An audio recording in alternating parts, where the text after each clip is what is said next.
I used to believe I'd be the one to leave first. That was a quiet truth I never dared speak aloud. Not to my friends, not even to myself. When I met Daniel, he was everything I thought I didn't need. He wasn't flashy or unpredictable. He didn't make promises he couldn't keep. Instead, he gave me the kind of love that was steady, patient, and whole. He gave himself to me, his time, his energy, his heart, without ever holding back. And for a while, I let myself soak in that warmth. I told myself I was lucky, but deep down, something restless stirred inside me. I began to crave a different kind of high, not comfort, but chaos, not peace, but passion. The quiet love Daniel gave me started to feel too safe, too still, like a sophomore I'd grown deaf to. That's when Ryan entered my life. He was everything Daniel wasn't, impulsive, intense, magnetic in a way that made my skin buzz. He said things Daniel never would. He looked at me like I was a wildfire he wanted to chase, not contain. It began as harmless conversation, laughter in places where Daniel's silence used to be. But it didn't stay innocent. Late-night texts became secret meetings. Touches that lingered turned into something irreversible. I crossed a line, and once I did, I told myself it was a one-time mistake, that I'd end it, bury it, return to the life I had with Daniel as though nothing had changed. But I didn't. I kept Ryan in the shadows while Daniel, sweet, loyal Daniel, continued to love me like I was his entire world.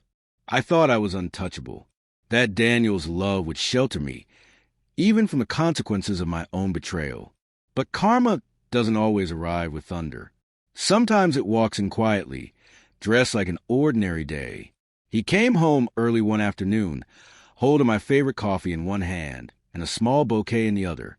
He smiled at me like he always did, like nothing in the world made him happier than being by my side. I remember the guilt hitting me in that moment, sharp and sudden, but I buried it. Later that evening, something shifted, not in what he said, but in what he didn't. His eyes didn't look at me the same. There was distance in them, a kind of quiet knowing. He didn't accuse me. He didn't raise his voice or demand the truth. He simply began to withdraw, not dramatically, but deliberately, one gesture at a time. He still said goodnight, still asked if I had eaten, but his touch lost its warmth. His text grew shorter. At first, I thought it was stress, a phase, something we'd get through. But then I saw him, really saw him, with her. Her name was Olivia. She worked with him, apparently.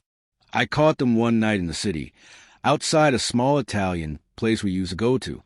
I watched from across the street as they laughed together, as she touched his arm, and he looked at her like the world had suddenly grown brighter. It didn't look forced. It looked easy, natural, like she hadn't stolen him. He'd simply drifted into her light.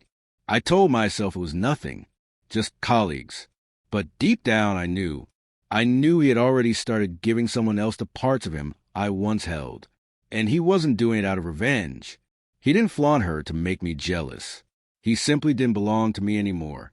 That realization shattered me. I ended things with Ryan that night, cut him off like a poison limb. He didn't argue. He knew it had always been Daniel. But it was too late. The damage was already done. I tried to claw my way back. I cooked Daniel's favorite meals, left notes on his pillow, wore the perfume he once said he loved. I tried to laugh at his jokes the way I used to, but nothing landed. He didn't react with anger. He didn't soften either. He treated me like a distant acquaintance, polite, cordial, detached. One night, I finally asked, "Are you seeing someone else?" He looked at me, not with cruelty, not even with sadness, just clarity. "I don't owe you an explanation anymore," he said. That sentence stayed with me longer than any argument ever could. A few days later, I saw them together again. Olivia and Daniel, this time at a park, sitting beneath a canopy of trees, fingers interlaced. He was laughing, really laughing, carefree in a way I hadn't seen in months. I stood behind a tree, watching like some ghost from a life that had already moved on without me. I wanted to walk up to them, to tell her that she was holding a man I once had and ruined. But I didn't. I couldn't, because she hadn't taken him from me. I'd simply let him go. That night I broke. I told him everything, every lie, every meeting, every moment of weakness. I confessed not because I thought he'd forgive me, but because I needed to release the weight of what I'd done. He listened without interrupting. When I finished, he nodded once. "Thank you for finally telling me," he said. Then he walked away. No raised voice, no slammed door, just finality. A few days later, his things were gone. No drama, no goodbye, just a note on the kitchen table. "I hope you find what you're looking for, but I can't keep bleeding for someone who cuts me while deciding if I'm enough." I held that note until the ink smudged with my tears. It's been months.